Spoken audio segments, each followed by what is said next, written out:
Hey, good afternoon, everyone. I was just messaging with Richard Wilson, and we both like David Goggins and his influence, and so I thought I'd share a little story early on David Goggins' encouragement for me to push myself out of my comfort zone. Um, so I thought I'd share a little story. One day I was thinking about like how do I get my all the work I need to get a long run in before I went to the gym, and to get the gym and the run in before I got to work. And I had to be downtown by 8 o'clock. So I I set out on a trail to go and run a 15 miler. I had to get up at 2 a.m. in the morning. It was still dark, of course. And I was about 7 miles into this run that I started at 2 a.m., this 15-mile run, and I was starting to feel some vertigo, some dizziness I'd never felt before. And I thought, well, this is not good. It's kind of scary. And then another thing that I felt was I realized that I was still yawning and I was still kind of half asleep. So 8 miles into the run, I'm still kind of sleepy, yawning, not all the way awake. And I thought, well, that's not good either, because usually, within the first mile, or, pretty quickly you get, you become awake, your heart's beating and everything. So, well, I kept going along. I used the same test I have done so many times. I'm like, well, I'm not dead. I'm still moving, so I must be okay. So just keep going. And then for the next 2 miles, I still felt kind of dizzy. I'd never felt dizziness before. This vertigo feeling, it was awful.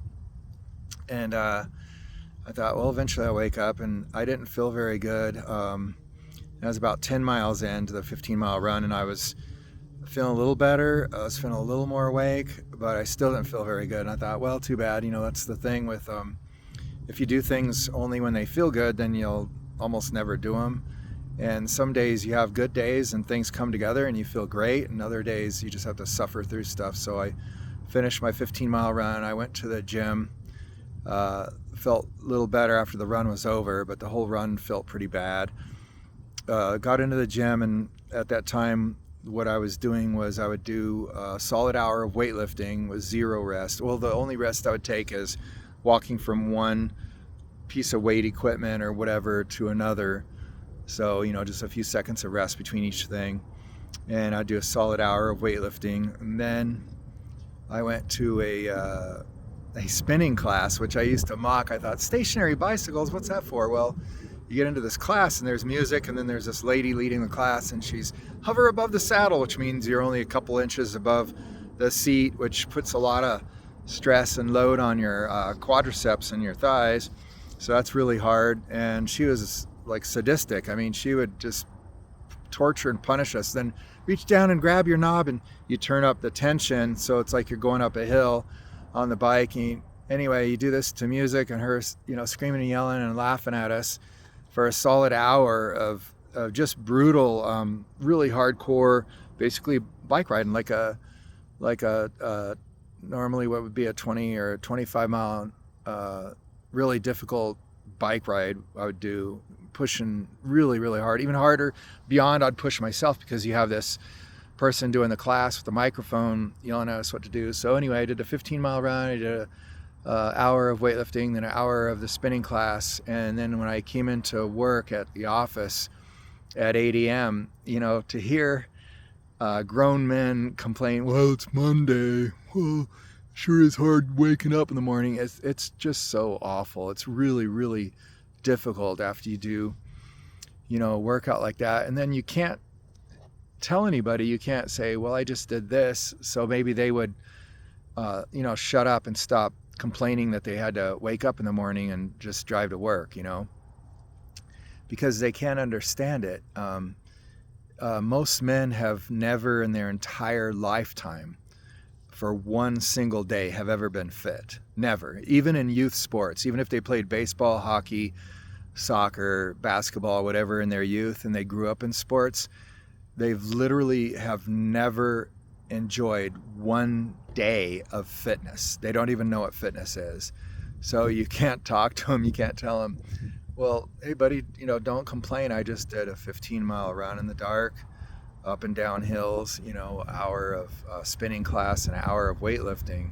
So why should you, that was about 4 hours of nonstop working out. Why do you complain because you have to wake up and you have to take a shower and get dressed? It's just, so the person who chooses fitness and the person who's a sloth, who's like literally has never been in shape, they might be 40 or 50 years old and they've never been in shape for one single day. You can't talk, you can't speak the same language. It's just a completely different world. But anyway, I just thought I'd share David Goggins' influence on my life. I found him, I don't know, probably back, I don't know, was it 2008 or whenever he was first on the internet. He had a blog at that time, and he got so much criticism and just nonstop negativity. I remember one day his wife at the time came in and defended him, wrote a really, a post that really tried to put people in their place. But it's just pathetic how people are. So it's really almost like a class thing. It's like you have, like so many different ways you could divide people. And one of those is people who choose a lifestyle of fitness, or even more so an elite, like a really high level of fitness. And then people who are foreign to it, like they don't even know what it is.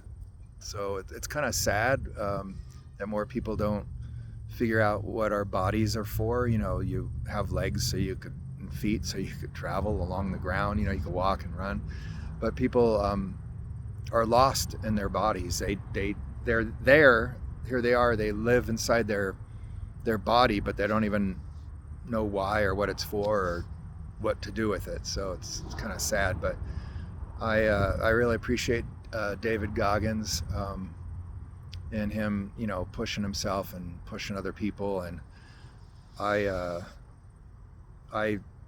was already influenced on my own to go into the ultra community, the ultra marathon type distances and things like that. But just watching and reading about David Goggins over the years has been a little bit of boost and help, and so that's kind of fun. I hope you all choose fitness, choose strength, and push yourself a little bit. Have a good day.